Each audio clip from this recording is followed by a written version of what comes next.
এই ব্যাপারে আমার একটাই কথা, সেটা হচ্ছে যে মানুষ, এই কথাটা তো ভুললে চলবে না। মানুষ, সেই মানুষ শিল্পী হতে পারে, শ্রমিক হতে পারে, সেই মানুষ অন্যান্য কাজে রত থাকতে পারে, লয়ার হতে পারে, তিনি যোদ্ধাও হতে পারেন, কিন্তু শিল্পী হলেই অন্য কোনো কাজ করা যাবে না, এটা কিন্তু ভাবা উচিত না।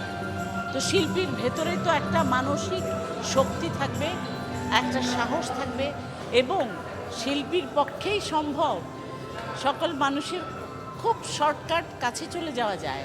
মানুষের কাছে নতুন পরিচয় পরিচিত হতে হয় না, বরঞ্চ শিল্পীদেরকে দিলে সেটা আরও শক্তিশালী হতে পারত, তাকে নতুন পরিচয় দিতে হতো না, মানুষের প্রতি তাদের অনেকটাই ভালোবাসা থাকে, আর চেতনায় থাকে শিল্পী সত্তা।